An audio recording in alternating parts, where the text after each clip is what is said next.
রবীন্দ্রনাথ ছবি আঁকছেন। অসাধারণ রবীন্দ্রনাথ, এটা তো বলাই বাহুল্য। শিলাইদহে গেছেন, গিয়ে দৃশ্য দেখে তার খুব ভালো লাগছে, তো তিনি ছবি আঁকতে চেষ্টা করেছিলেন। তখন বোধহয় 28-29 বয়স।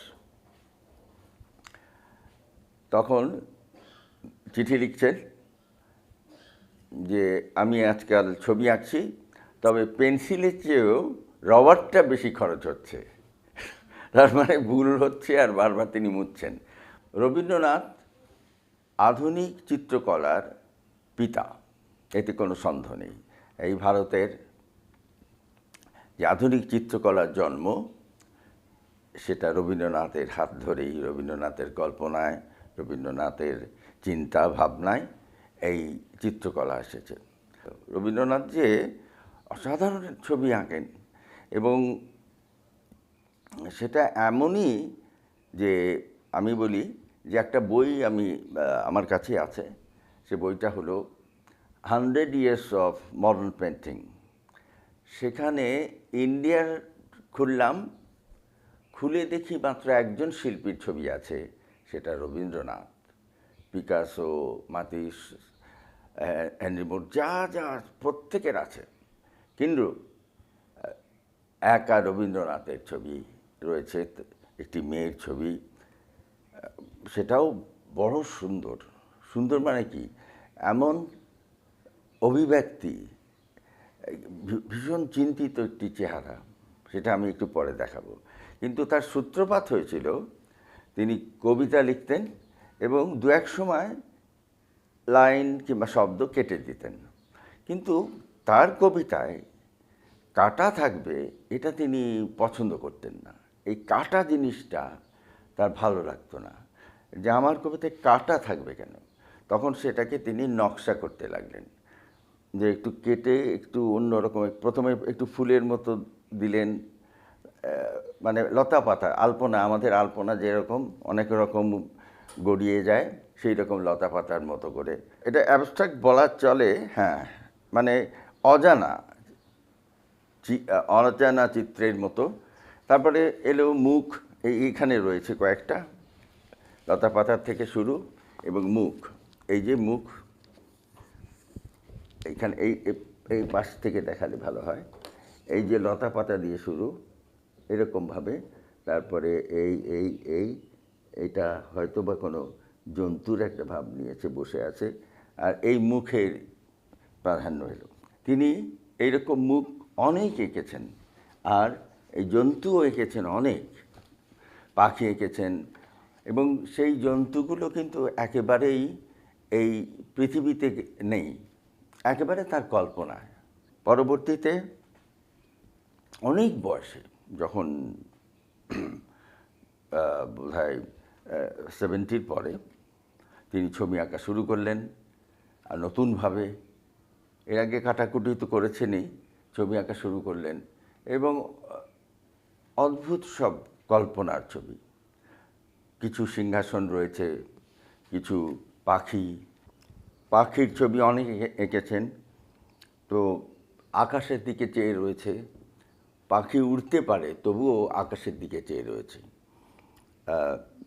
এটা বোধহয় সেই অচিন পাখি, কেমনে আসে যায়, এই ভাবনায়। আরেকটি কথা, যে তার চিত্রকলায়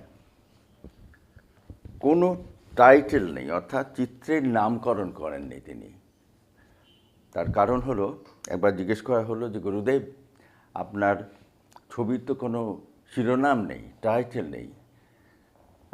তো রবীন্দ্রনাথ বলেছিলেন যে যে দেখবে তার মন থেকে ভেবে নেবে এবং সেই শিরোনাম বসিয়ে নেবে যে ছবির নাম কী হওয়া উচিত।